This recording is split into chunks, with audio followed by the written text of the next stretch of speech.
لا إله إلا الله لا إله إلا الله لا. السلام عليكم ورحمة الله وبركاته. الحمد لله نحمده ونستعينه ونستغفره ونعوذ بالله من شرور أنفسنا ومن سيئات أعمالنا. من يهده الله فلا مضل له ومن يضلل فلا هادي له. وأشهد أن لا إله إلا الله وحده لا شريك له وأشهد أن محمدا عبده ورسوله. يا أيها الذين آمنوا اتقوا الله حق تقاته ولا تموتن إلا وأنتم مسلمون. يا أيها الناس اتقوا ربكم الذي خلقكم من نفس واحدة وخلق منها زوجها وبث منهما رجالا كثيرا ونساء. واتقوا الله الذي تساءلون به والأرحام إن الله كان عليكم رقيبا. يا أيها الذين آمنوا اتقوا الله وقولوا قولا سديدا يصلح لكم أعمالكم ويغفر لكم ذنوبكم ومن يطع الله ورسوله فقد فاز فوزا عظيما. أما بعد فإن خير الحديث كتاب الله وخير الهدي هدي محمد صلى الله عليه وسلم وشر الأمور محدثاتها وكل محدثة بدعة وكل بدعة ضلالة وكل ضلالة في النار. أعوذ بالله من الشيطان الرجيم. بسم الله الرحمن الرحيم. إن الذين كفروا وماتوا وهم كفار أولئك عليهم لعنة الله والملائكة والناس أجمعين. محترم بزرگوں، نوجوان ساتھیوں، ماں اور بہنوں، پیارے بچوں، مسجد حمزہ میں آج کا یہ پروگرام مغرب کی نماز کے بعد رکھا گیا ہے اور مجھے جس موضوع پر گفتگو کا حکم ملا ہے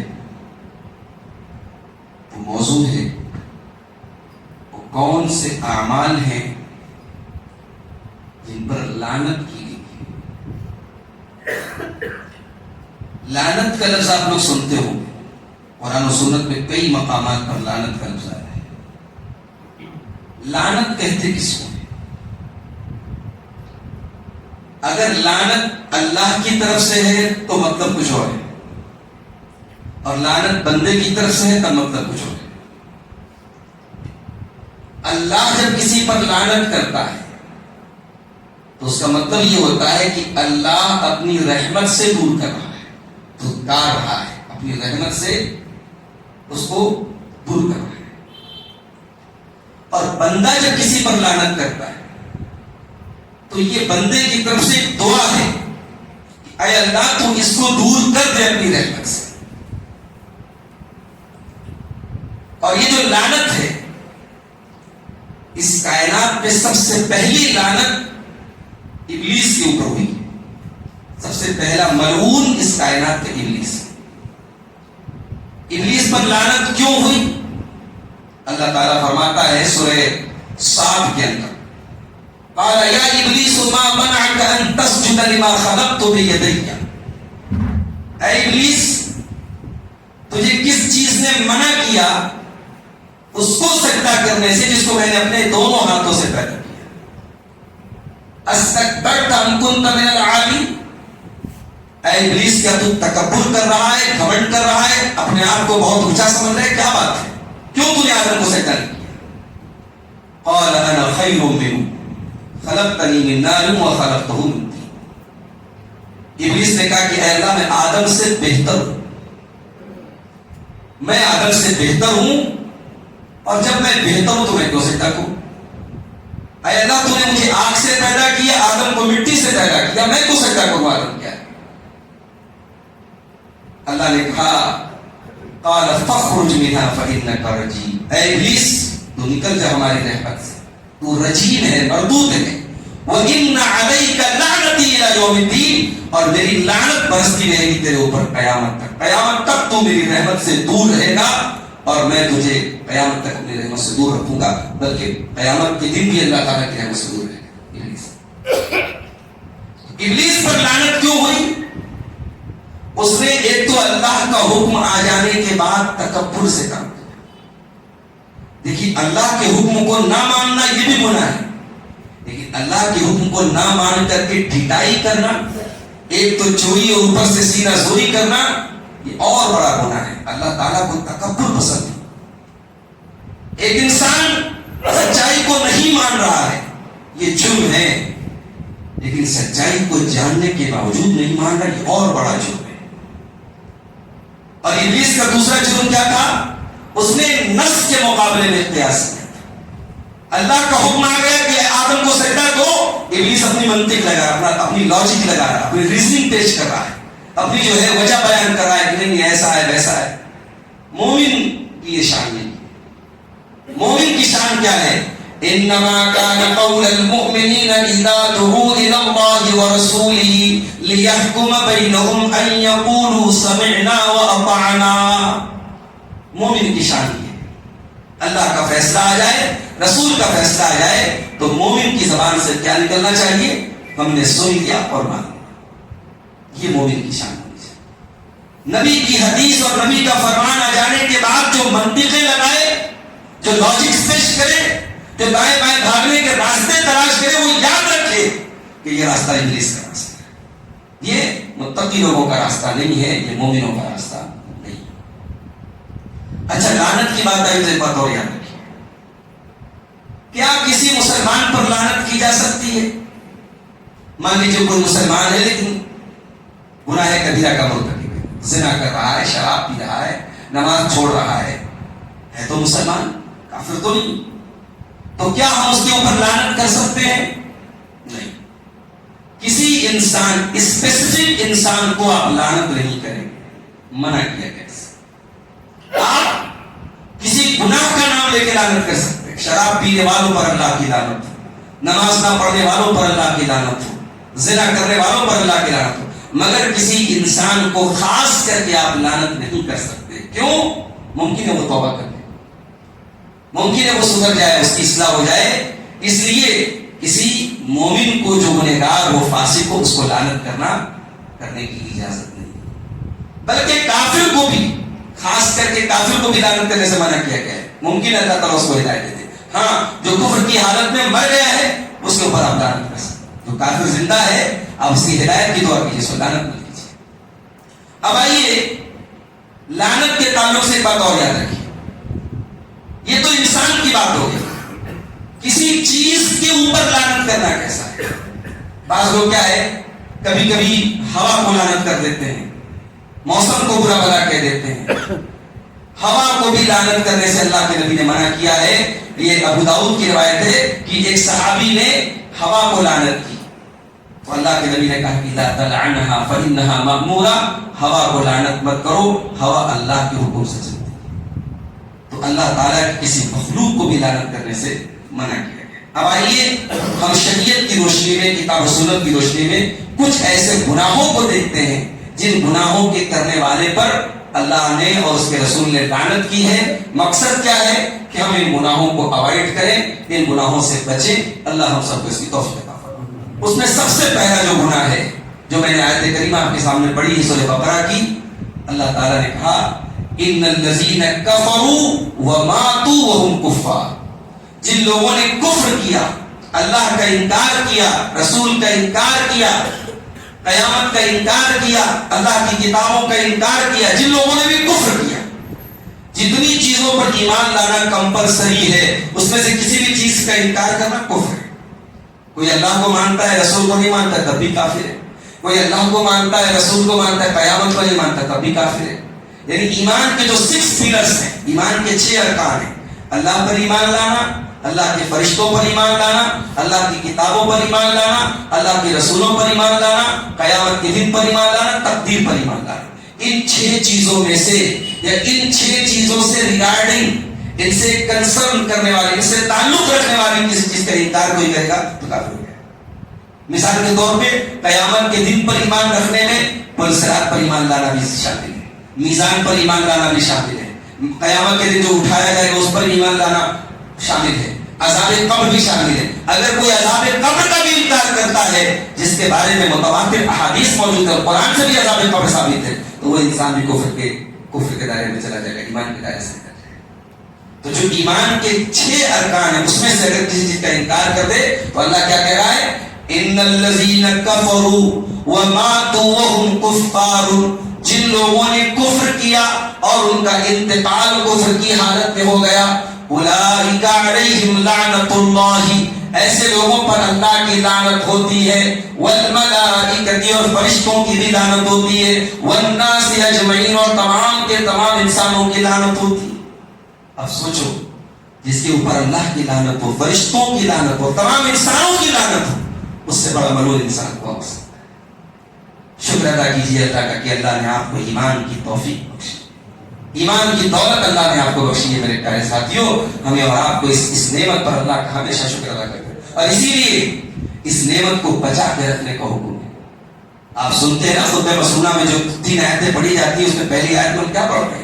یا ایھا الذین آمنوا اتقوا اللہ حق تقاتہ ولا تموتن الا وانتم مسلمون، اے ایمان والو تمہیں موت نہ آئے مگر اسلام کی حالت، یعنی زندگی کی آخری سانس تک اس دولت کو بچا کے رکھنا ہے۔ ساری زندگی انسان تقویٰ پر ہے، دین پر ہے، ایمان پر ہے، مرنے کے پہلے اللہ نہ کرے کوئی کلمہ کفر سے نکال دیا، کوئی ایسا کام کر دیا جو کفر کی طرف لے کے جانے والا ہے، ساری زندگی کی کمائی سے ہاتھ دھو بیٹھتا ہے۔ اسی لیے اللہ کے نبی دعا کرتے تھے، اللہم ثبتنا، اللہم ثبتنا علی القول بالقول الثابت، اور اسی طریقے سے آپ دعا کرتے تھے، یا مصرف القلوب صرف قلبی علی طاعتک، اے دلوں کے پھیرنے والے میرے دل کو اپنے دین پر ثابت قدم رکھ، اپنی اطاعت کے کاموں پر تو جمع کر۔ تو ایمان کا انکار کرنے والا اور کفر کا ارتکاب کرنے والا، اس کے اوپر اللہ کی لعنت ہے۔ یہودیوں کو دیکھیے آپ، یہودیوں کا سب سے بڑا کرائم کیا تھا؟ وہ کافر تھے، اور پہلے درجے کے کافر تھے۔ ایک تو یہ کہ وہ اللہ کو نہیں مانتے تھے، اللہ کا انکار کرتے تھے، اللہ کو برا بلاتے تھے، تو وہ تو تھا ہی، نبیوں کو انہوں نے قتل کیا، عیسیٰ علیہ السلام کو جو ہے انہوں نے سولی چڑھانے کی کوشش کی، ان کی ماں پر زنا کی تہمت لگائی۔ قرآن کریم میں اللہ تعالیٰ نے یہودیوں کے جہاں کرائم ذکر کے سورہ نساء میں اللہ نے فرمایا، من الذین ہادوا یحرفون الکلم عن مواضعہ، یہ یہودی اللہ تعالیٰ کے کلام میں تحریف کرتے ہیں، انہوں نے اللہ کی کتاب تورات کے اندر تحریف کی، وَيَقُولُونَ سَمِعْنَا وَعَصَيْنَا، اور یہ کہتے ہیں کہ ہم نے سنا اور نافرمانی کی۔ یعنی اتنے ڈھیٹ تھے، اتنے کمبخت تھے یہودی کہ صاحب کہتے تھے سَمِعْنَا وَعَصَيْنَا، ہم نے سنا لیکن مانیں گے نہیں، اور کیا کہتے تھے وَاسْمَعْ غَيْرَ مُسْمِعٍ، اور اللہ کے نبی کے پاس آ کر کے کہتے تھے وَاسْمَعْ غَيْرَ مُسْمِعٍ، اے نبی آپ ہماری بات سنیے، آپ ہماری بات سنیے مگر ہم آپ کی نہیں سنیں گے۔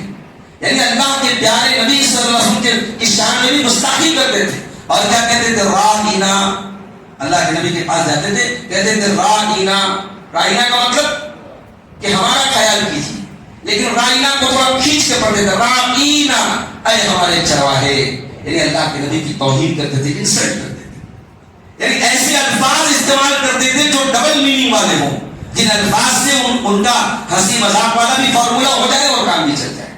اللہ نے کہا لَيَّمْ بِأَلْسِنَتِهِمْ وَطَعْنًا فِي الدِّينِ، یہ یہودی یہ باتیں جب کہتے تھے اپنی زبان کو موڑ دیتے تھے اور اللہ کے نبی اور صحابہ کے دین پر تانا مارتے تھے۔ وَلَوْ أَنَّهُمْ قَالُوا سَمِعْنَا وَأَطَعْنَا، اگر یہ یہودی کہتے کہ ہم نے سن لیا اور ہم نے مان لیا، اور کہتے وَاسْمَعْ وَانْظُرْنَا، اے نبی آپ ہماری بات سنیے اور ہمیں دیکھیے، اور اگر یہ کہتے لَكَانَ خَيْرًا لَهُمْ وَأَقْوَمَ، تو یہ ان کے حق میں زیادہ بہتر۔ اور آگے بڑھیے، دوسرا گناہ جو لعنت کا سبب بنتا ہے اللہ کے ساتھ شرک کرنا۔ اللہ کے ساتھ شرک کرنا، اللہ کی ذات میں اور اس کی صفات میں کسی دوسرے کو شریک کرنا۔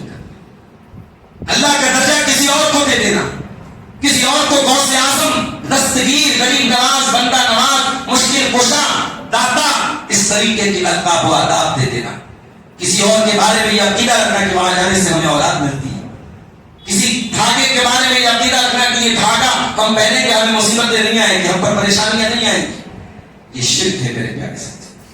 اور شرک یہ اللہ اور اس کے رسول کی لعنت کا سبب بننے والا عمل ہے۔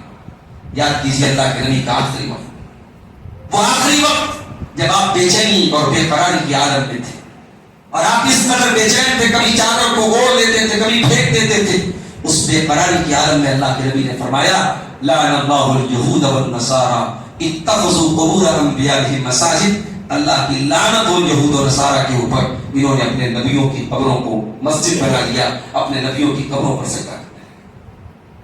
آج مسلمان کیا سمجھتا ہے؟ اس نے کلمہ پڑھ لیا صاحب وہ شرک پروف ہو گیا، وہ شرک پروف ہو گیا، اس نے کلمہ پڑھ لیا تو وہ کچھ بھی کرے وہ شرک نہیں کر سکتا۔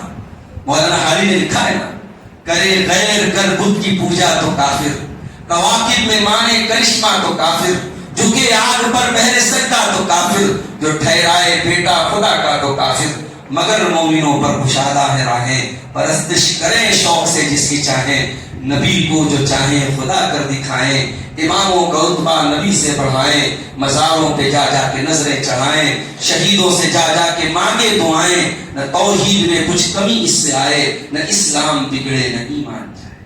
مسلمان سب کچھ کرے، پکا مسلمان۔ آج ہندوستان میں ایک بڑی تعداد میں مسلمان کی پہچان کس سے؟ قبروں سے ہے، مزاروں سے ہے۔ آج مسلمان کی پہچان مسجد سے نہیں ہے، توحید سے نہیں ہے، لا الہ الا اللہ سے نہیں ہے، اس کی پہچان ان درگاہوں اور ان قبروں اور ان مزاروں سے۔ اور آپ کبھی جا کے دیکھیں میرے بھائی کہ یہ جو اولیاء اللہ کی جو قبریں ہیں جن کو مزار کہتے ہیں، وہاں پہ کیا کیا حرکتیں ہو رہی ہیں۔ یعنی صرف یہ کہ شرک نہیں ہو رہا ہے، بے پردگی ہو رہی ہے، بے حیائی ہو رہی ہے، نشے بازی ہو رہی ہے، اور نظر بازی ہو رہی ہے، عیاشی ہو رہی ہے، کیا نہیں ہو رہا ہے۔ ہمارے اتر پردیش میں لکھنؤ میں ایک مزار ہے دیوا، اس کو دیوا شریف بولتے ہیں، وہاں باقاعدہ صاحب ناچ گانا بھی ہوتا ہے، سال میں جو عرس ہوتا ہے 3 دن 4 دن ناچ گانا تک ہوتا ہے، اور یہ ساری چیزیں دین کے نام پہ ہو رہی۔ تو یہ لعنت اس کام پر میرے پیارے ساتھیوں، شرک پر اللہ اور اس کے رسول نے لعنت کی۔ اللہ کے نبی نے اللہ سے دعا کی اللہم لا تجعل قبری وثنا یعبد، اے اللہ میری قبر کے اوپر تو میرا ٹھیکہ مت ہونے دینا، میری قبر کو تو بت نہ بننے دینا۔ اور اللہ کا شکر ہے کہ آج دنیا میں بہت ساری قبروں پر اس طریقے کی حرکتیں ہو رہی ہیں، مگر اللہ تعالیٰ نے کم سے کم حرمین کو محفوظ رکھا ہے۔ اور یہ قبر پرستوں کو یہ بات بہت ناگوار گزرتی ہے، جب بس چلے تو وہ ہندوستان کے مزاروں اور قبروں پر جو شرک کے اڈے ہیں، اس سے بڑا شرک کا اڈا وہ مدینہ منورہ کو بناتے، اللہ کے نبی کی قبر کو بناتے۔ اور اسی لیے وہاں کی جو توحید والی حکومت ہے وہ ان کی نظروں میں بھٹکتی ہے۔ ایسا نہیں دنیا کی اور حکومتوں میں صرف خیر ہے، ایسا تو نہیں، اور ایسا بھی نہیں کہ سعودی عرب کی حکومت میں صرف شر ہے۔ بھائی ٹھیک ہے، ان کے غلط کاموں کو کوئی جسٹیفائی نہیں کر سکتا، مگر آپ جھوٹے پروپیگنڈے کریں اور اچھے علماء اور اسکالرس اور اسٹیج پر تقریر کرنے والے واحدات باتیں، ہوائی باتیں کچھ بھی بیان کر رہے ہیں سعودی عرب کے بارے میں، تو یہ اصل میں عقیدے کا مسئلہ ہے، یہ توحید کا مسئلہ ہے۔ سعودی عرب کی پرابلم یہ ہے، قبر پرستوں کو تکلیف کیا ہے کہ وہاں صاحب ہمارے جو شرک کے مظاہر ہیں وہ نہیں ہو پا رہے۔ اور آگے بڑھیں، ایک اور کام پر لعنت کی گئی۔ آئیے حدیث دیکھتے ہیں، صحیح مسلم کی روایت ہے، حضرت علی کہتے ہیں اللہ کے نبی نے فرمایا لعن اللہ من لعن والدہ، اللہ کی لعنت اس انسان کے اوپر جو اپنے والد کے اوپر لعنت ہے۔ والد کا جب لفظ آئے نا تو والد میں والد والدہ دونوں آ جاتے ہیں، یعنی والدین پر لعنت ہے۔ ایک انسان اپنے والدین پر لعنت کرے، کتنا گرا ہوا انسان ہو سکتا ہے؟ بھائی ٹھیک ہے، والدین سے اختلاف ہو سکتا ہے، ناراضگی ہو سکتی ہے، والدین کی کوئی بات غلط ہے، آپ کو نہیں سمجھ میں آئی، آپ نے اختلاف کیا، یہ ہو سکتا ہے، مگر ایک انسان والدین پر لعنت کرے، والدین کو گالی گلوچ کرے، والدین کے ساتھ بدتمیزی کرے، اور اس سے بڑھ کے والدین پر ہاتھ اٹھا دے، بہت بدبخت انسان ہے۔ اس نے جانا ہی نہیں کہ والدین کا کیا مقام۔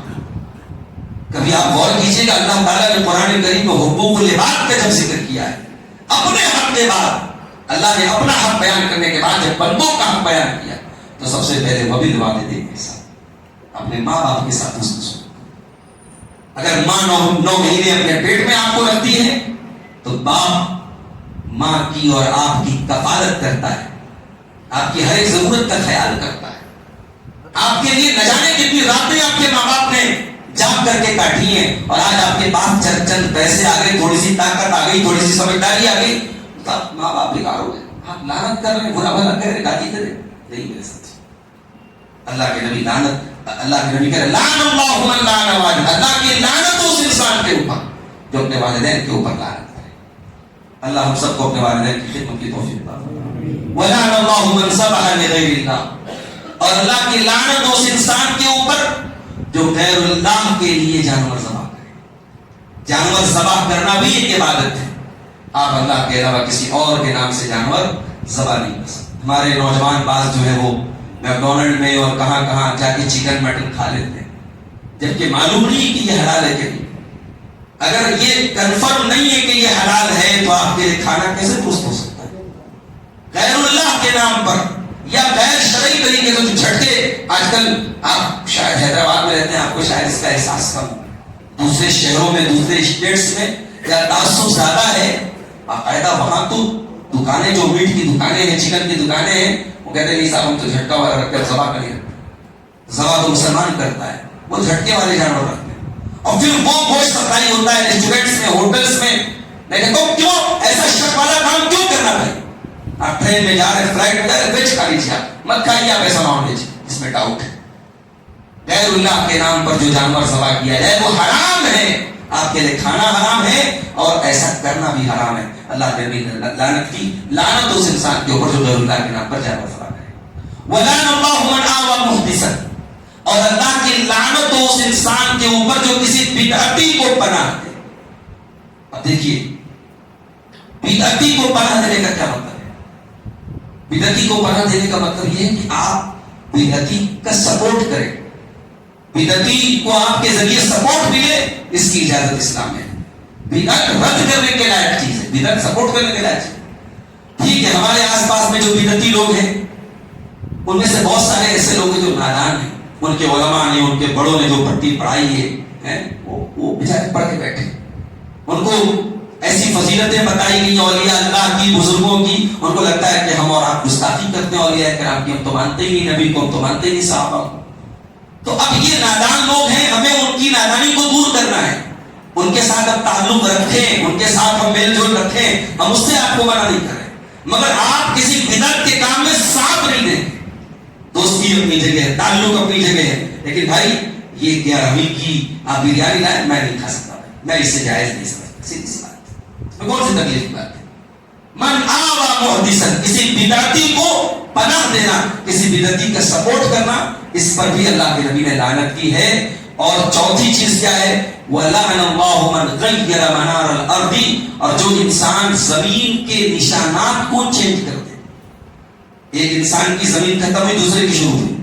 اب جو باؤنڈری ہے، باؤنڈری کو چینج کر دے، دوسرے کی باؤنڈری میں انٹر ہو جائے، دوسرے کی زمین اپنے نام کر لے. آج ہو رہا ہے نہیں ہو رہا ہے؟ بھائی بھائی کے ساتھ بے ایمانی کر رہا ہے، چچا بھتیجے کے ساتھ بے ایمانی کر رہا ہے. یعنی انسان کیوں ایسا کرتا ہے؟ کیا انسان یہ سمجھتا ہے کہ یہ زمین لے کے اوپر جائے گا؟ نہیں میرے بھائی، سب ٹھاٹ پڑا رہ جائے گا، جب لات چلے گا. یہ تھوڑی سی زمین جو آپ ناجائز طور پر کسی کی ہڑپ لے کے آپ کی آخرت برباد کر دیں. اور یہ زمین کتنے دن آپ کے کام آئے گی؟ آپ مریں گے، آپ کے بچے فائدہ اٹھائیں. یعنی اپنی اولاد کو فائدہ پہنچانے کے لیے آپ اپنی آخرت کو خطرے میں ڈالیں گے، کون سا فائدے کا سودا کرے گا؟ اس لیے انسان کو ہمیشہ بہت احتیاط کرنی چاہیے حقوق کے معاملے میں، زمین و جائیداد کے معاملے میں. جس کا جو حق ہے اس میں کبھی بھی زیادتی نہیں کرنی چاہیے. اللہ کے نبی نے لعنت کی جو زمین کے نشانات کو مٹاتا ہے.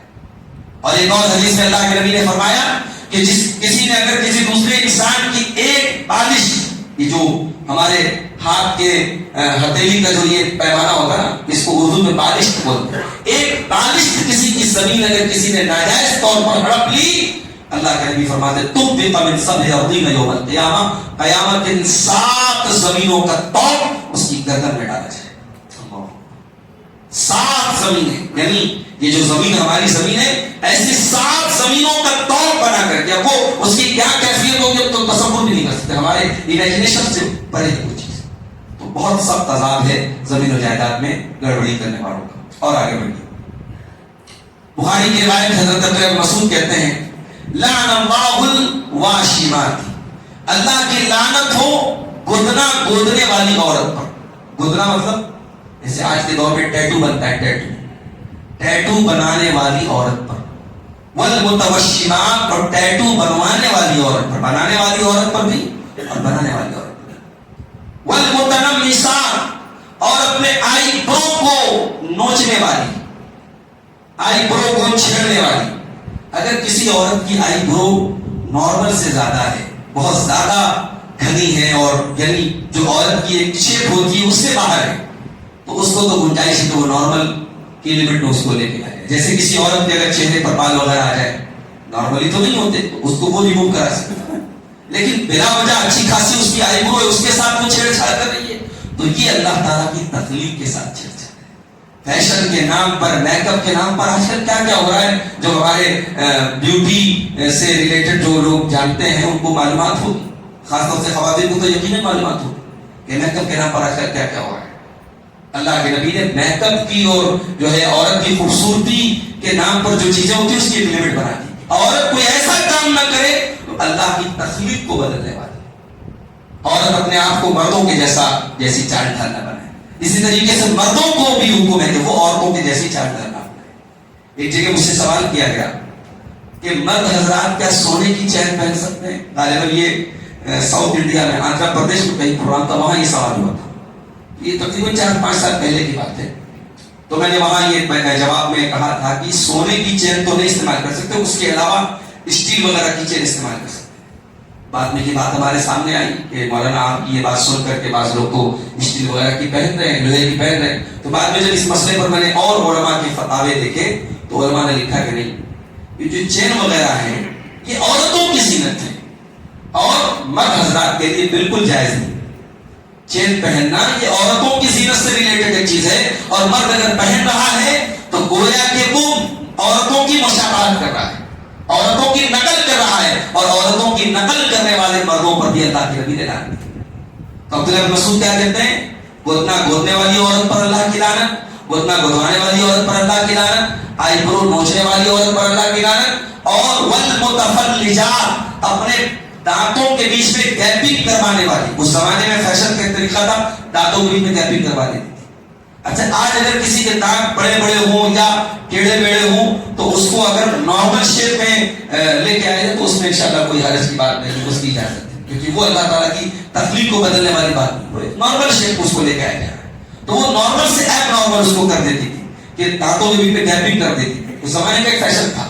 اللہ کے نبی نے لعنت کی اور کہا المغیرات خلق اللہ، اللہ کی تخلیق کو بدلنے والی ہے یہ عورتیں. اب ذرا غور سے سنیے گا، یہ کون بیان کر رہا ہے حدیث؟ عبداللہ بن مسعود. جب انہوں نے یہ حدیث بیان کی تو ایک عورت تھی جس کا نام تھا ام یعقوب. ام یعقوب نام کی ایک عورت تھی. اس کو پتا چلا تو وہ آئی اور اس نے کہا کہ آپ کیوں لعنت کرتے ہیں ایسی عورتوں پر؟ دلیل کیا ہے آپ کے پاس؟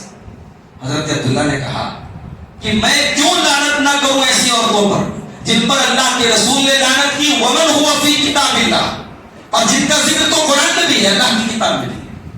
تو وہ عورت کہتی ہے قرأت کتاب اللہ، قرأت ما بین تفتی، میں نے پورا قرآن پڑھا ہے، دونوں تفتی کے بیچ میں جتنا قرآن ہے پورا قرآن پڑھا ہے، پورے قرآن میں مجھے کہیں ایسی عورتوں کا ذکر نہیں ملا. اس کا مطلب کہ وہ عورت قرآن کی حافظہ تھی. آج ہمارے یہاں آپ چراغ لے کے ڈھونڈ لیجیے، لاکھوں میں 2-4 عورتیں آپ کو ملیں گی جو قرآن کی حافظہ ہوں. آج ہماری عورتیں ماشاءاللہ میک اپ کی حافظہ ہیں، بالی ووڈ کے سیریلز کی حافظہ ہیں، فلموں کی حافظہ ہیں، سوشل میڈیا کی حافظہ ہیں. قرآن کی حافظہ کون عورتیں ہیں میرے بھائی؟ ہم اگر ببول کا پیڑ بوئیں گے تو ظاہر ہے کہ آم تو نہیں توڑ سکتے.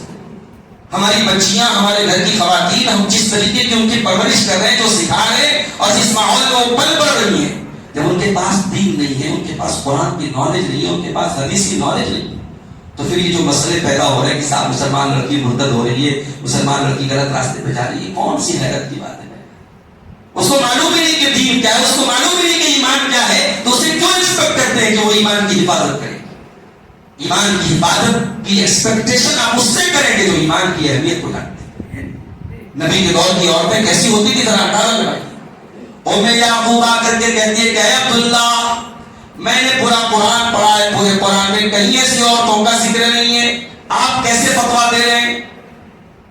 حضرت عبداللہ نے کہا اگر تو نے قرآن پڑھا ہے تو تو نے یہ آیت بھی پڑھی ہوگی سورہ حشر کی, وَمَا آتَاكُمُ الرَّسُولُ فَخُذُوهُ وَمَا نَهَاكُمْ عَنْهُ فَانْتَهُوا. رسول جو دے دے لے لو اور رسول جس سے منع کر دو. اے خاتون اگر آپ نے اس آیت کو پڑھا ہے تو اللہ کے رسول نے جب ایسی عورتوں پر لعنت کر دی تو میں یہ کہہ سکتا ہوں کہ قرآن میں بھی لعنت کی گئی, کیونکہ رسول کا حکم اللہ کا حکم ہوتا ہے, رسول کا حکم قرآن کا حکم. پھر اس عورت نے کہا کہ مجھے پتا چلا ہے کہ آپ کی کوئی بیوی بھی یہ سب کام کرتی ہے, جتنے کاموں پر آپ نے لعنت کیا ہے آپ کے گھر میں ایسا کام ہوتا ہے. جا کے دیکھ کے اور گھر کے اندر گئی اور حضرت عبداللہ کی جو فیملی تھی, جو ان کی بیویاں تھی, جو بچیاں تھیں, ان سے ملاقات کر کے آئی اور کہتی کہ میں معذرت چاہتی ہوں, آپ کی بات غلط, میری بات غلط ہے, آپ کے گھر میں ایسا نہیں ہوتا ہے. حضرت عبداللہ نے کہا اگر میری بیوی ایسا کام کرتی ماں جامعتها تو میں اپنی بیوی کے قریب نہ جاتا, میں اپنی بیوی کو ایسا کام کرنے کی پرمیشن نہیں دے سکتا. اس سے یہ بھی پتا چلا کہ صحابہ کرام نبی کی جو باتیں سنتے تھے ان کو اپلائی کرتے تھے, ان پر عمل کرتے تھے اور فیملی کے ساتھ عمل کرتے تھے. یہ نہیں کہ صاحب میں تو شریعت پر چلتا ہوں, میری فیملی جو ہے وہ شریعت سے دور ہے. میرے گھر میں ایسا کوئی کام کیسے ہو سکتا ہے جس کام پر اللہ اور اس کے رسول نے لعنت کی ہے. اور اگر لعنت کا سبب بننے والا ایک عمل ہے تصویر. ابھی آج ہم سالار جنگ میوزیم میں گئے تھے فیملی کے ساتھ. اب صاحب کرسی پر تصویریں بنی ہیں اور جو ہے دسترخوان پہ تصویریں بنی ہیں, صوفے پر تصویریں بنی ہیں. اس زمانے میں پینٹنگ ہوتی تھی, اب نواب لوگ شوقین تھے. اب یہ نوابوں کے شوق بھی کیا کیا تھے, پینٹنگز کے شوق, تصویروں کے شوق. اسلام میں تصویر کا معاملہ کتنا سخت ہے, بلکہ بہت سارے علماء نے تو کیمرے کی تصویروں کو بھی یعنی اس تصویر میں شامل مانا ہے جو تصویر حرام ہے. آئیے پہلے وہ حدیث پڑھ دیتے ہیں. اللہ کے نبی نے فرمایا کہ خون کی قیمت, آپ نے خون کی قیمت لینے سے منع کیا اور کتے کی قیمت سے منع کیا اور لانڈری کی کمائی سے منع کیا. وَلَعَنَ الْوَاشِمَ وَالْمُسْتَوْشِمَ, اور گدنا گودنے والی عورت اور گدنا گدوانے والی عورت پر آپ نے لعنت کی. وَآكِلَ الرِّبَا, اور سود کھانے والے پر, وَمُوكِلَهُ, اور سود کھلانے والے پر آپ نے لعنت کی. حدیث پر بھی ہم بات کریں گے. سود کھانے والے پر تو لعنت سمجھ آتی ہے, سود کھلانے والے پر کیوں لعنت کی. اس کے بعد فرمایا وَلَعَنَ الْمُصَوِّرَ, اور تصویر بنانے والے پر اللہ کے نبی نے لعنت کی. یہ تصویر بنانے والے پر کیوں لعنت کی اللہ کے نبی نے؟ دوسری حدیث میں فرمایا کہ قیامت کے دن تصویر بنانے والے سے کہا جائے گا کہ تو نے جو تصویر بنائی ہے اس میں تو جان ڈال, اس میں تو روح ہو, اور وہ نہیں ڈال پائے گا تو پھر اس کو عذاب دیا جائے گا. تو کچھ علماء کا یہ کہنا ہے کہ کیمرے کی تصویر بھی اس تصویر میں شامل ہے, اور بہت سارے علماء کا یہ بھی کہنا ہے کہ نہیں, کیمرے کی جو تصویر ہوتی ہے اس میں ہم سامنے والے کا چہرہ یا اس کی آنکھیں, اس کی ناک, اس کا چہرہ ہم بناتے نہیں ہیں. کیمرہ تو بس اس کا عکس ہوتا ہے جس کو کیپچر کر لیتا ہے. تو کیمرہ یہ تصویر بنانے کا کام نہیں کرتا ہے, کیمرہ صرف کیپچر کرنے کا کام کرتا ہے. لیکن زیادہ تر علماء نے یہی کہا ہے کہ ہم تصویر کے سلسلے میں احتیاط کریں, اور خاص طور سے ایز اے پروفیشن تو اس کو نہیں اپنانا چاہیے, اس کو پیشہ نہیں بنانا چاہیے. تو تصویر کے ان کا معاملہ اتنا سخت ہے میرے ساتھی. اور یہاں پر آپ دیکھیے کہ اللہ کے نبی نے سود کھانے والے پر بھی لعنت کی اور سود کھلانے والے پر بھی لعنت کی. آج مسلمانوں کا یہ مسئلہ بھی بڑا مشکل ہے, اور ہمارے سامنے باتیں آتی ہیں کہ ہمیں کار لینا ہے, کیش لیں گے تو گورنمنٹ کو ٹیکس دکھانا پڑے گا, مسئلہ اتنا کیش اکاؤنٹ دکھائیں گے تو ٹیکس کا مسئلہ آئے گا. تو کیا ہم فائننس پر کار لے لیں؟ عام ہوتا چلا جاتا ہے فائننس پر کار لینا. ہمارے پاس کیش ہے پھر بھی ہم فائننس پہ رہے ہیں. فائننس پہ رہے تو ظاہر ہے کہ ہم انٹرسٹ بھر رہے ہیں. یاد رکھیے میرے پیارے ساتھی, انٹرسٹ جس طریقے سے دینا حرام ہے ویسے دینا بھی حرام ہے.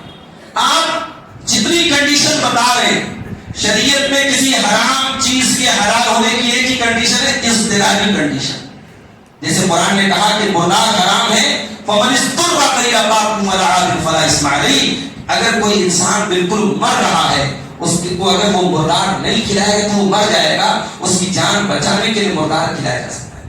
کیا آپ جو 20 لاکھ کی کار فائننس کرا کے لے رہے ہیں, کیا اگر کیش آپ نہیں لے سکتے، کیش لینے میں آپ کو پرابلم آ رہی ہے، تو کیا آپ وہ سیکنڈ ہینڈ نہیں لے سکتے؟ کہ کوئی دوسرا راستہ نہیں ہے؟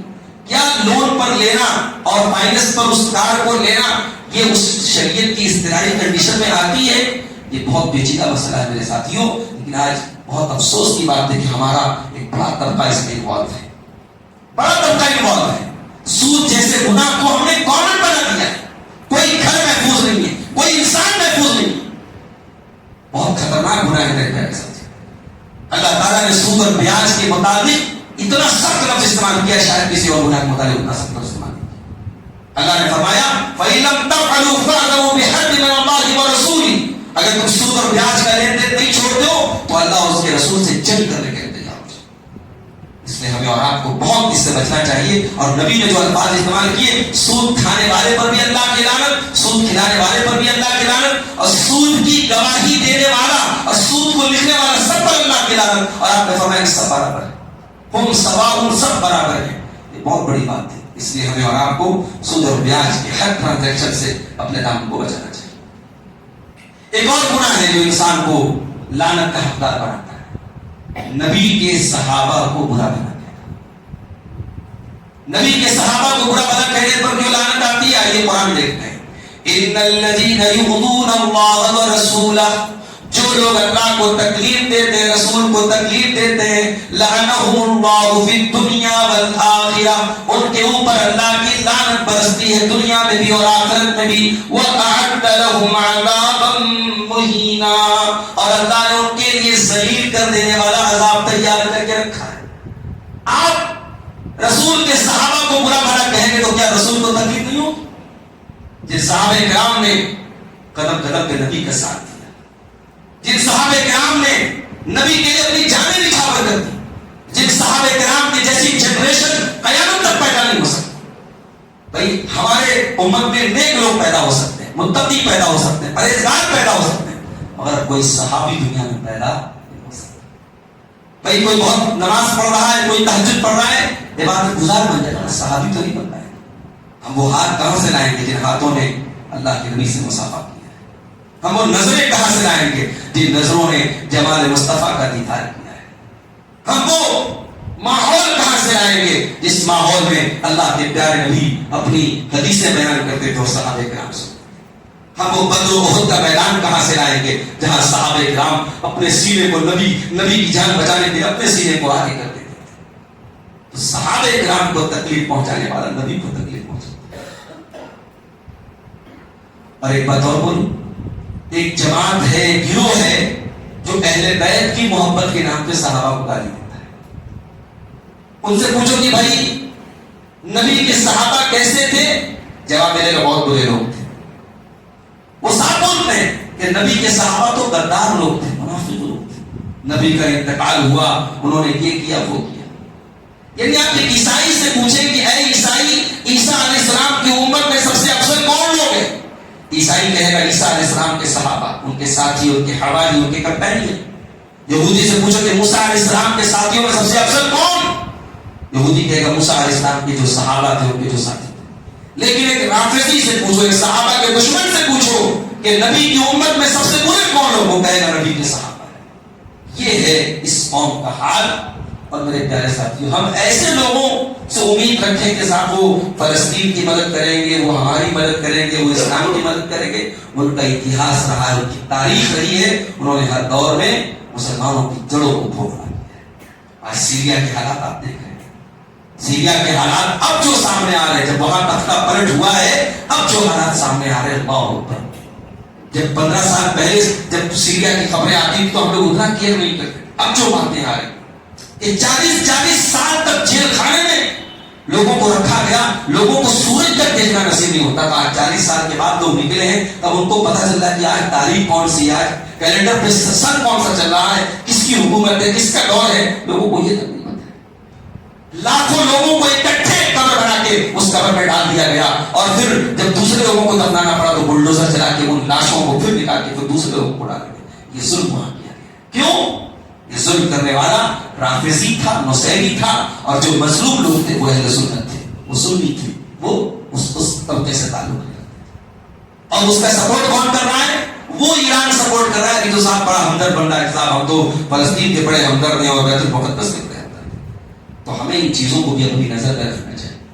صحابہ کرام کا دشمن ملعون ہے، ملعون تھا اور ملعون رہے گا۔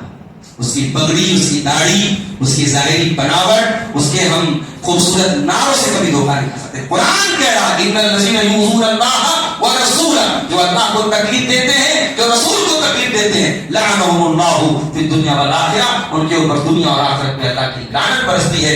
وأعد لهم عذابا مہینا، اور اللہ تعالیٰ نے ان کے لیے ذلیل کر دینے والا عذاب تیار کر کے رکھا ہے۔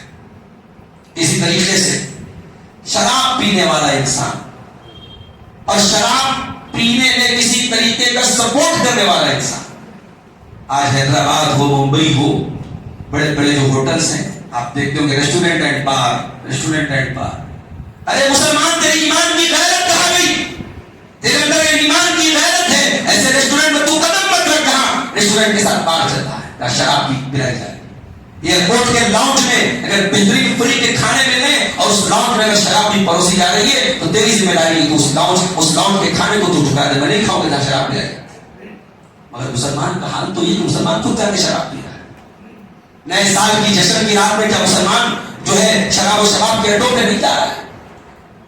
اور شراب تو بہت دور کی بات ہو گئی، اب تو مسلمان نوجوانوں کو ایسے ایسے نشے کا عادی بنایا جا رہا ہے کہ آپ تصور نہیں کر سکتے، آپ سوچ نہیں سکتے۔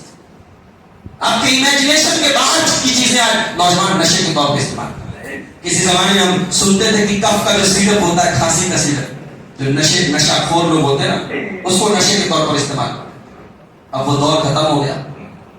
ابھی تو ایک بھائی نے بتایا کہ وہ جو ہے زنڈو بام جو ہوتا ہے باڈی پہ لگانے والا، اس کو بن پہ لگا کے نشہ خور لوگ اس کا نشہ کریں، اس کو نشے کے طور پر استعمال کریں۔ اسی طریقے سے جو ہے جو بچے بناتے ہیں سائیکل اور بائک وغیرہ کے ٹائر پہ جو وہ سولوشن لگاتے ہیں، اس سولوشن کو بطور نشہ استعمال کرتا اللہ بھائی۔ جو لوگ نہیں کرتے ان کو تو گھن آئے گی سنتے، مگر آپ جا کے دیکھیں آپ کو نوجوان کر رہا ہے اور ایک پوری نسل کو برباد کیا جا رہا ہے، ایک آپ کی پوری جنریشن کو برباد کیا جا رہا ہے۔ ممبئی کے بعض علاقوں میں تھوک کے بھاؤ ایک نشہ نوجوانوں میں بہت پروموٹ کیا جا رہا ہے، ایم ڈی نام ہے اس کا، ایم ڈی۔ ڈاکٹروں نے اس پر ریسرچ کر کے بتایا کتنا خطرناک ہے وہ نشہ، وہ ڈرگ، وہ پاؤڈر جو ایک بار عادی ہو جاتا ہے اس کی اکڑیوں کو گلا کے ختم کر دیتا ہے۔ نوجوان شادی کے قابل نہیں بچتا، نوجوان کی کوئی کچھ کام کرنے کے قابل نہیں بچتا۔ اللہ رحم فرمائے میرے پیارے ساتھیوں، اللہ کے نبی فرماتے ہیں، حضرت انس کہتے ہیں، صحیح ترمذی کی صحیح روایت ہے، اللہ کے نبی صلی اللہ علیہ وسلم نے 10 چیزوں پر لعنت کی ہے شراب کے متعلق۔ آپ نے فرمایا عاصرھا، شراب کے لیے اگر رس کو نچوڑا جا رہا ہے، اگر انگور کا رس نچوڑ کر کے کوئی شراب بنا رہا ہے تو شراب کے لیے اگر انگور کا رس نکال رہا ہے تو رس نکالنے والے پر بھی لعنت۔ وہ مرتصرھا، اور جس کے لیے رس نکالا جا رہا اس کے اوپر بھی لعنت۔ وشاربھا، پینے والے پر لعنت۔ وحاملھا، اٹھانے والے پر لعنت۔ والمحمولۃ الیہ، اور جس کے پاس اٹھا کے لے کے جایا جا رہا اس کے اوپر لعنت۔ والساقیھا، پلانے والے پر لعنت۔ وباقیھا، بیچنے والے پر لعنت۔ وآکل ثمنھا، اس کی قیمت کھانے والے پر اللہ کی لعنت۔ والمشتری لھا، خریدنے والے پر اللہ کی لعنت۔ والمشتری لہ، جس کے لیے خریدا جا رہا سب کے اوپر اللہ کی لعنت۔ یعنی شراب میں، نشے میں کسی بھی طریقے کا سپورٹ بھی کرنا یہ حرام ہے میرے پیارے ساتھیوں، اور اللہ کے رسول کی لعنت برستی ہے ایسے انسان کے اوپر۔ اور آگے بڑھیے، شادی ہو گئی، اب ظاہر ہے کہ شادی کے بعد میاں بیوی کے ایک دوسرے پر حقوق ہے، اور ظاہر ہے زندگی کی گاڑی تبھی چلے گی جب ایک دوسرے کو حقوق کو انسان سمجھے گا، بیوی سمجھے گی شوہر۔ اگر کوئی شوہر اپنی بیوی کا جائز حق ادا نہیں کر رہا ہے تو ظاہر ہے کہ اسے پرابلم کھڑی ہو، اور اگر کوئی بیوی جان بوجھ کر کے بغیر کسی مجبوری کے شوہر کے ریکوائرمنٹس کو پوری نہیں کرے گی تو وہ بیوی بھی گنہگار ہوگی اور اللہ کی لعنت بھی۔ اللہ کے پیارے نبی فرماتے ہیں، صحیح بخاری اور صحیح مسلم کی روایت ہے، اذا دعا الرجل امرأته الى فراشه، جب شوہر اپنی بیوی کو اپنی ضرورت کے لیے بلائے فابت، اور وہ انکار کر دے، فبات غضبان علیہا، اور شوہر ناراض ہو کر کے رات گزارے، لعنتھا الملائکۃ حتی تصبح، تو صبح تک فرشتے اس بیوی پر لعنت کرتے ہیں۔ ایک تو ہے کہ کوئی مجبوری ہے، کوئی بیماری ہے, کوئی مسئلہ ہے. اور بغیر کسی مسئلے کے اگر بیویاں نظریں کریں اور شوہروں کی ضرورتوں کو پوری نہ کریں تو سماج میں برائیوں کے راستے بنتے رہ سکتے. اس لیے اللہ کے نبی نے بہت نازک مسئلہ ہے, اور میں اس لیے اس کو بیان کر رہا ہوں کیونکہ آج یہ چیزیں ہیں سماج میں. بعض خواتین کا معاملہ کیا ہے, یہ صاحب تقریریں بہت سن رہی ہیں, ان کے یوٹیوب پر آپ دیکھ لیں, ہسٹری دیکھ لیں, علماء کے بیانات موجود ہیں. ان کے علاقے میں محلے میں پروگرام ہے, ہر مجلس میں جا رہی, ہر پروگرام میں جا رہی, لیکن شوہر کے ساتھ ان کا جو سلوک ہے وہ بہت ہی برا ہے.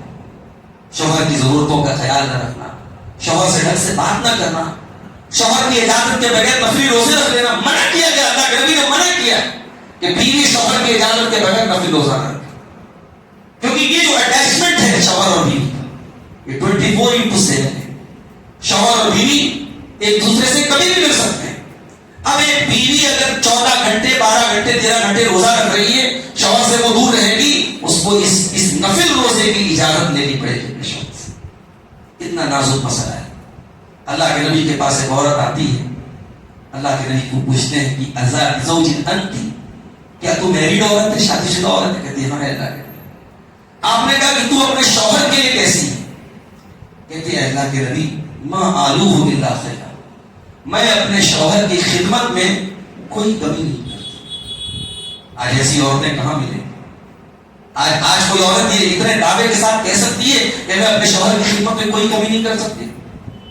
آج افسوس کے ساتھ ہمیں کہنا پڑتا ہے کہ ہماری عورتوں کو اپنے حقوق یاد ہیں.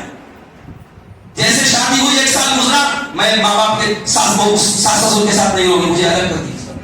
وہ ایک مولانا صاحب کے پاس ایک آدمی آیا, اس نے کہا مولانا صاحب میری بیوی کہہ رہی ہے کہ ساس سسر کی خدمت یہ میری ذمہ داری نہیں ہے, اور جب میری ذمہ داری نہیں تو میں آپ کے ابو کی اور آپ کی امی کی خدمت نہیں کروں.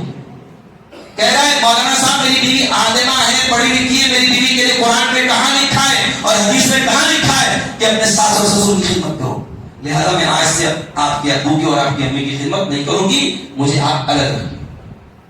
مولانا بہت سمجھدار تھے, انہوں نے کہا بھائی آپ کی محترمہ بالکل صحیح بات کہہ رہی ہیں, آپ بالکل ان کی بات سے ایگری ہوں, میں نہ قرآن سے ثابت ہے نہ حدیث سے ثابت. آپ کے ماں باپ پہ آپ کی ذمہ داری, آپ کی بیوی کی ذمہ داری نہیں. مگر ذرا اپنی محترمہ سے جا کے آپ یہ کہیں کہ جو ہر سنڈے میں تجھ کو ہوٹل پہ لے کے جاتا ہوں کھانا کھلانے, یہ کون سی قرآن کی آیت ہے؟ یہ ہر سال میں جو تجھے نئی جویلری دلا رہا ہوں, نیا سوٹ دلا رہا ہوں, شادیوں پر مہنگی مہنگی شاپنگ کرا ہوں, بھائی تیرے ضرورت بھر کے کھانے اور پینے کی ذمہ داری ہے میرے اوپر. تو جہاں تجھے اپنے شوق اور ارمان پورے کرنے وہاں تو قرآن و حدیث کو دلیل نہیں بناتی ہے, اور جہاں میرے ماں باپ کی خدمت کی بات ہے تو قرآن و حدیث کو دلیل بنا رہی. تو جا کے اپنی اہلیہ سے کہہ دو کہ شاپنگ کرانا اور یہ گھمانا پھرانا یہ سب کسی قرآن کی آیت اور حدیث سے ثابت نہیں. جب انہوں نے جا کے اپنی اہلیہ سے کہا تو انہوں نے کہا کہ نہیں, میں معذرت چاہتی, معافی چاہتی.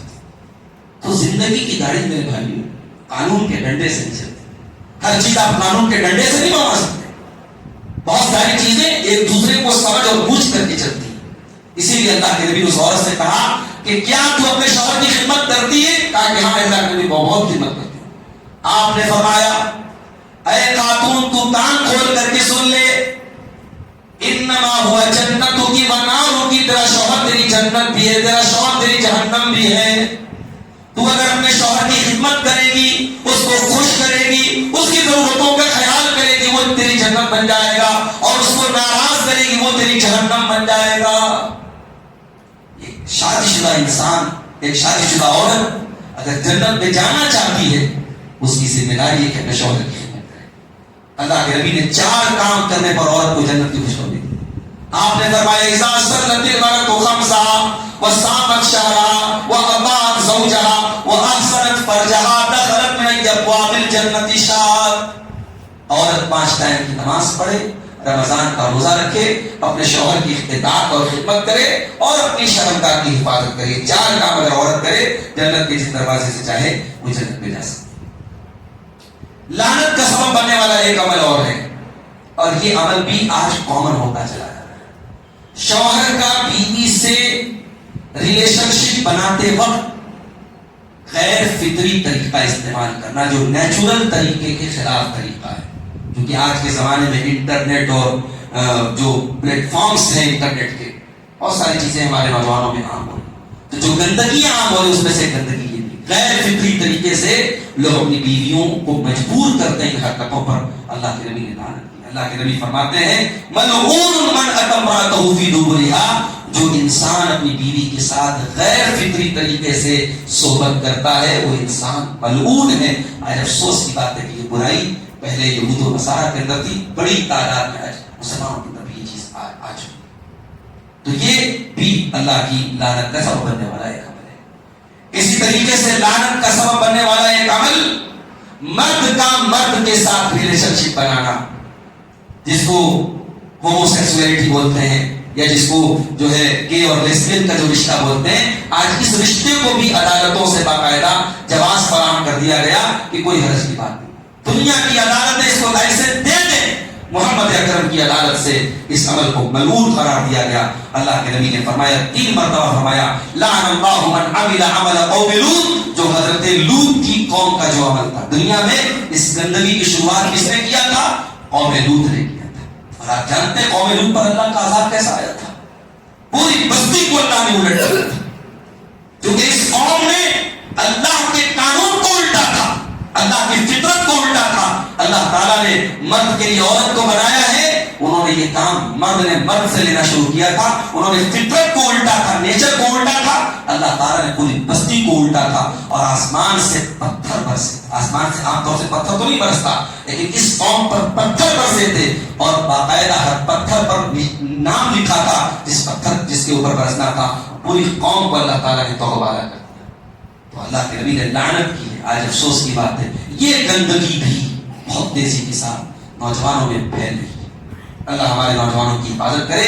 اس گندگی کے قریب بھی جانا میرے پیارے ساتھیوں ایک مسلمان نوجوان کو سود نہیں کرتا ہے، اس لیے کہ زنا کے بارے میں تو یہ کہ کنوارا لڑکا زنا کرے تو 100 کوڑے کی سزا ہے، شادی شدہ زنا کرے تو پتھروں سے مار دینے کی سزا ہے، مگر عمل قوم لوط جو ہے، یہ جو گندگی ہے، اگر یہ عمل کوئی کرے تو اسلامی عدالت میں اور اسلامی قانون میں کیا سزا ہے کہ فاعل اور مفعول دونوں کو قتل کر دیا جائے۔ یہ اتنا بڑا گناہ ہے کہ اس میں یہ نہیں دیکھا جائے گا کہ شادی شدہ ہے یا کنوارا ہے، اسلامی قانون میں سزا کیا ہے کہ دونوں کو قتل کر دیا جائے۔ تو یہ بہت بڑا ملعون عمل ہے، لعنت کا سبب بننے والا عمل ہے۔ اسی طریقے سے اپنے باپ کے علاوہ کسی اور کی طرف نسبت کرنا، یہ کام کرنے والے پر بھی اللہ کی لعنت ہے۔ شریعت میں نسب کی بڑی اہمیت ہے۔ آپ نے کسی بچے کے اڈاپٹ کیا، اب آپ بچے کے اصل باپ کے بجائے اپنے نام کو باپ کے طور پہ جوڑ رہے ہیں، اسلام اس بات کی اجازت نہیں ہے۔ کسی بچے کے لیے جائز نہیں کہ اپنے اوریجنل باپ کے علاوہ کسی اور کا نام ایسے باپ کے ولدیت کے طور پر جو ہے اپنے نام کے ساتھ جوڑ دے۔ اللہ کے نبی فرماتے ہیں من ادعا الی غیر ابیہ، جو اپنے باپ کے علاوہ کسی اور کی طرف اپنا رشتہ جوڑتا ہے، او تولا غیر موالیہ، یا کوئی غلام ہے اور اپنے آقا کے علاوہ کسی اور کو اپنا آقا کہتا ہے، فعلیہ لعنۃ اللہ والملائکۃ والناس اجمعین، ایسے انسان پر اللہ کی لعنت ہو، فرشتوں کی لعنت ہو، اور تمام لوگوں کی لعنت ہو۔ اسی طریقے سے گناہ ہے حلالہ، نام سنا ہوگا۔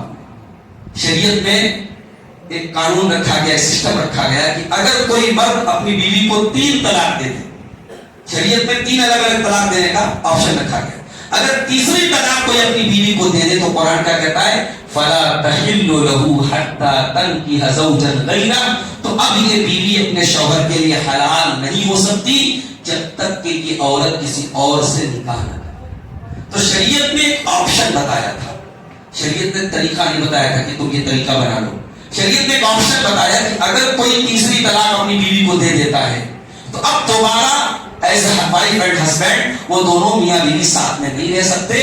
اب اگر یہ عورت کسی اور سے نکاح کرتی ہے اور پھر وہ آدمی کسی وجہ سے طلاق دے دیتا ہے تو پھر سے یہ دونوں میاں بیوی کے رشتے میں بن سکتے ہیں۔ لوگوں نے کیا کیا کہ اس کو باقاعدہ ایک طریقہ بنایا، اور ایک ساتھ جو 3 طلاق دینے لگے، وہ بھی ظاہر سی بات ہے بالکل غلط طریقہ تھا، اور صحیح مسئلہ تو یہی ہے کہ ایک ساتھ 3 طلاق دینے سے ایک ہی طلاق ہوتی ہے، مگر ایک تو انہوں نے کہا کہ ایک ساتھ 3 طلاق دینے سے 3 ہو جاتی ہے، اور جب 3 ہو جاتی ہے تو قرآن تو کہہ رہا ہے تیسری ہوگی تو اب تو ساتھ میں نہیں رہ سکتے، اور یہاں شوہر بیچارہ پچھتا رہا ہے کہ میں نے 3 طلاق اکٹھے دے دیا، تو انہوں نے کہا کہ صاحب حلالہ کروانا پڑے گا۔ تو حلالہ کیسے ہوگا؟ اب شوہر بیوی کسی اور سے نکاح کرے، اب اس کی مرضی ہے، وہ جب چاہے تب طلاق دے، تو تو پری پلانڈ ایک نکاح کرایا جاتا ہے. ایک آدمی کو راضی کیا جاتا ہے کہ صاحب آپ میری بیوی سے نکاح کر لیجئے, آج نکاح کر لیجئے اور کل آپ طلاق دے دیجئے. یہ کتنا گندا کام ہے اور یہ کھلی ہوئی زناکاری ہے.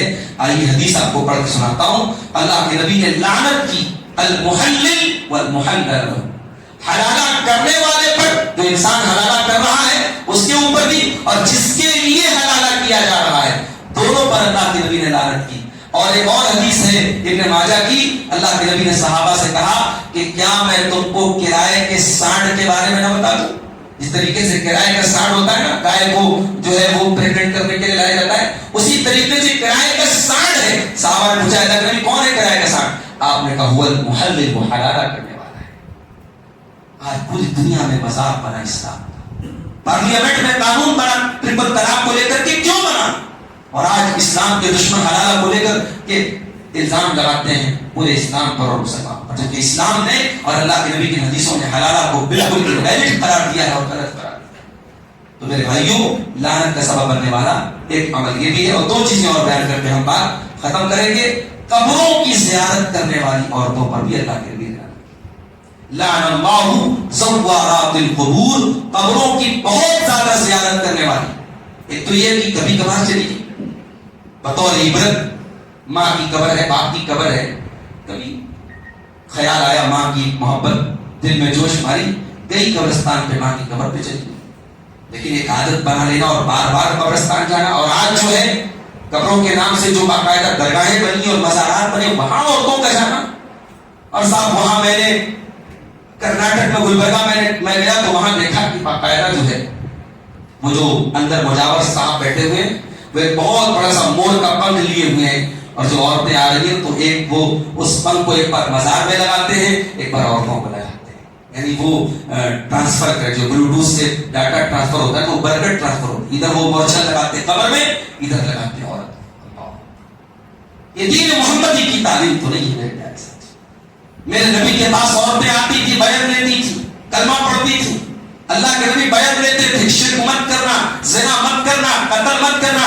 پردے کے اس پار اللہ کے نبی ہوتے تھے, اس پار عورتیں ہوتی تھی. میرے نبی سے بڑا متقی کون ہو سکتا ہے؟ میرے نبی نے کبھی کسی غیر محرم عورت سے مصافحہ نہیں کیا.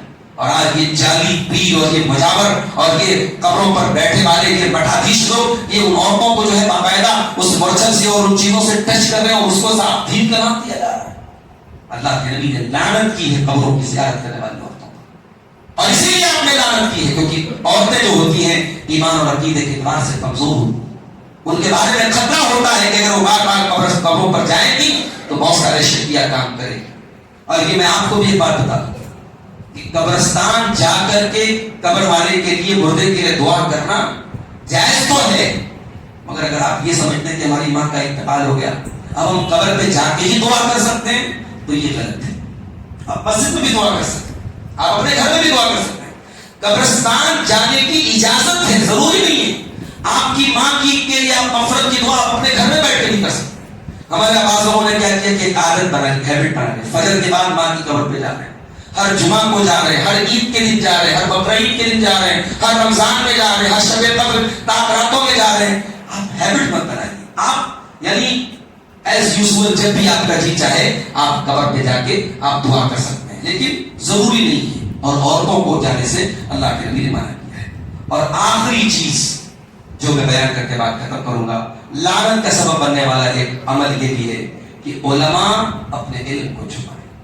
ان کو معلوم ہو کہ صحیح کیا ہے, ان کو معلوم ہو کہ غلط کیا ہے, لیکن اپنے پیٹ کے لیے, اپنے مفاد کے لیے وہ علم کو چھپائیں, وہ شریعت کے علم کو چھپائیں. یہ عمل بھی بہت بڑا لعنت کا سبب ہے. اللہ تعالیٰ سورہ بقرہ میں کہتا ہے ان الذين يكتمون ما انزلنا من البينات والهدى من بعد ما بيناه للناس في الكتاب اولئك يلعنهم الله ويلعنهم اللاعنون.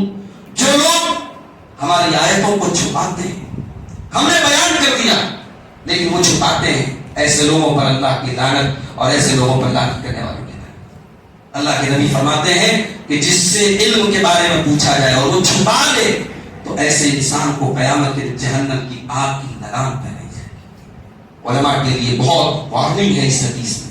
آج امت کا ایک بڑا طبقہ ایسا ہے میرے بھائی کہ ان کی گمراہی کا سبب ان کے علماء ہیں. وہ علماء سو ہیں جن کے پیٹ کی دکانیں یہ بدعت و خرافات سے چلی. کہ انہوں نے اپنے مدرسوں میں صحیح بخاری نہیں پڑھی ہے, صحیح مسلم نہیں پڑھی ہے, حدیث کی کتابیں نہیں پڑھی ہیں. وہ جانتے ہیں مگر ان کو اپنا مفاد عزیز ہے اور اپنے مفاد کے امت کو جو ہے وہ قربان کرنا.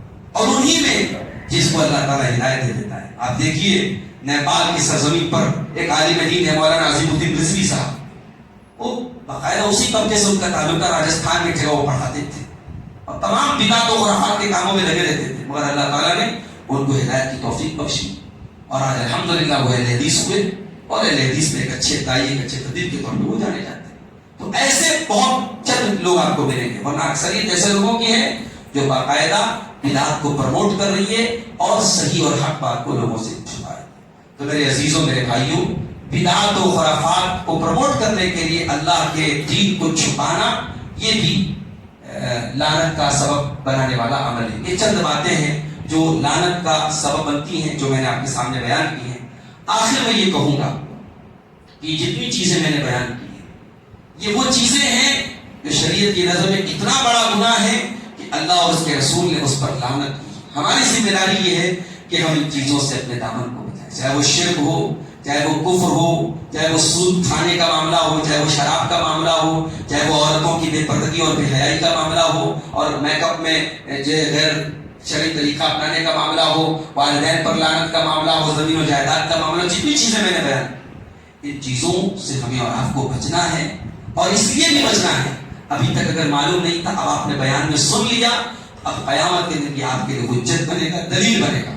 اللہ کے نبی فرماتے ہیں قیامت کے دن ہر انسان سے 5 سوال ہوگا اور ان 5 سوالوں کا جواب دیے بغیر قیامت کے دن کوئی ہل نہیں سکتا. ان میں سے ایک سوال یہ ہوگا کہ وَمَاذَا عَمِلَ فِيمَا عَلِمَ, کہ تو نے جو علم حاصل کیا اس علم کے اوپر تو نے عمل کتنا کیا. اللہ سے دعا ہے رب العالمین ہمیں ان باتوں پر عمل کی توفیق عطا فرمائے.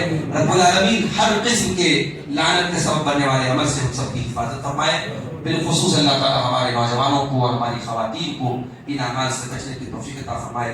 آمین. وآخر دعوانا الحمدللہ رب العالمین. والسلام علیکم ورحمۃ اللہ.